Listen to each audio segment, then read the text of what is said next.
हे दोस्तों, आज मैं आपको बताऊंगा एक की रीजन क्यों कुछ ही लोग बहुत अमीर बन पाते हैं और क्यों ज्यादातर लोग गरीब या फिर मिडिल क्लास रह जाते हैं। रॉबर्ट नाम का एक लड़का था जिसके दो बाप थे। अब आप कुछ गलत मत समझिए, पहला उसका खुद का था पर दूसरा उसके दोस्त का बाप था जिसे वो अपना मुंह बोला बाप मानता था। पहले वाले ने पीएचडी की थी पर दूसरे ने कभी 8th भी पास नहीं की थी। दोनों बहुत ही स्मार्ट और हार्डवर्किंग थे पर दोनों की सोच बहुत ही अलग थी और दोनों रॉबर्ट को अलग अलग बातें सिखाते थे। पहला बाप बोलता था कि पैसा सारे फसाद की जड़ है, पर दूसरा बोलता था कि पैसा ना होना सारे फसाद की जड़ है।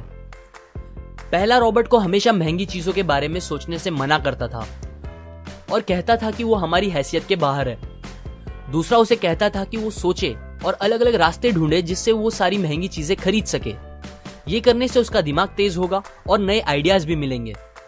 पहला उसे कहता खूब मेहनत कर, अच्छे से पढ़ लिख ताकि तुझे बड़ी कंपनी में नौकरी लगे और तू बड़ा इंसान बन पाए। दूसरा कहता था तू खूब पढ़ मेहनत कर पर खुद की कंपनी खोल ताकि तू खूब सारी नौकरियां लोगों को दे पाए। रॉबर्ट के पास एक एडवांटेज था, उसने अपने दोनों बापों को अपनी अलग अलग सोच के साथ बढ़ते और उनकी तरक्की देखी।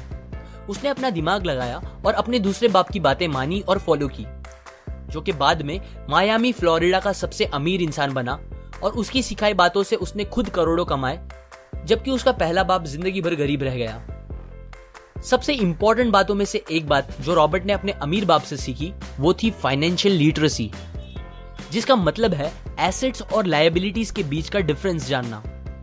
अब आप गौर से सुनिए, ये नॉर्मल कॉमर्स में सिखाए गए मीनिंग से थोड़ा अलग है। रॉबर्ट ने काफी इजी शब्दों में उसका मीनिंग बताया है, जो कि कुछ ऐसा है। एसेट्स कोई भी वो चीज होती है जो आपको पैसे बना के दे या फिर आपके जेब में पैसे डाले, और लायबिलिटीज वो चीजें होती है जो आपके जेब से पैसे ले ले या आपके पैसे खत्म करे। अमीर लोग इसीलिए अमीर होते हैं बिकॉज वो अपने एसेट्स बनाते हैं, जबकि मिडिल क्लास लोग बस लायबिलिटीज पे खर्च करते हैं। मिसाल के तौर पर रमेश और सुरेश नाम के दो दोस्त थे। दोनों सेम पोजीशन और सेम सैलरी पे काम करते थे। जब भी उन्हें सैलरी मिलती, रमेश अपनी सैलरी से नए कपड़े, नए गैजेट्स, नया फोन, बाइक या कार ऐसी चीजें खरीदता था जो उसे अमीर जैसा फील कराती थी। पर वो ये नहीं समझता था कि ये सारी चीजें लायबिलिटीज है जो उसके पैसे उससे ले रही है, ना कि बस जब वो उन्हें खरीदता है तब, बल्कि आगे भी मेंटेनेंस वगैरह के लिए, जिसकी वैल्यू वक्त के साथ कम हो जाएगी और ना ही वो उससे आगे कुछ पैसों का प्रॉफिट देगी। बट सुरेश ऐसा नहीं था। वो ये सारी चीजें नहीं खरीदता था जब तक कि उसके लिए बहुत जरूरी ना हो वो चीज खरीदना। वो पैसे जमा करता था और एसेट्स पे खर्च करता था, जैसे कि स्टॉक्स, बॉन्ड्स, रियल एस्टेट, अपनी खुद की स्किल्स बढ़ाने के लिए या कुछ सीखने के लिए जो उसे आगे और पैसे बना के दे। 2 साल बाद सुरेश करोड़पति बन गया, जबकि रमेश वैसे का वैसा अपनी कम सैलरी को कोसता रह गया और कहता था कम सैलरी उसके मिडिल क्लास होने का रीजन है। एक गरीब इंसान का कैश फ्लो कुछ इस तरह होता है, उसे पैसे मिलते हैं और फिर वो पैसे उसकी जरूरी खर्चों में खत्म हो जाते हैं। एक मिडिल क्लास का कैश फ्लो थोड़ा सा अलग होता है, उसे पैसे मिलते हैं, वो पैसे जरूरी खर्चों और लायबिलिटीज में खत्म कर देता है। इसीलिए मिडिल क्लास और गरीब में ज्यादा फर्क नहीं है। मोस्टली मिडिल क्लास लोगों को लगता है उनका घर उनका एसेट है, पर ऐसा नहीं है। आपका घर आपको पैसे बना के नहीं देता अनलेस आप उसको भाड़े पे दो, जबकि अमीर लोगों का कैश फ्लो ऐसा होता है।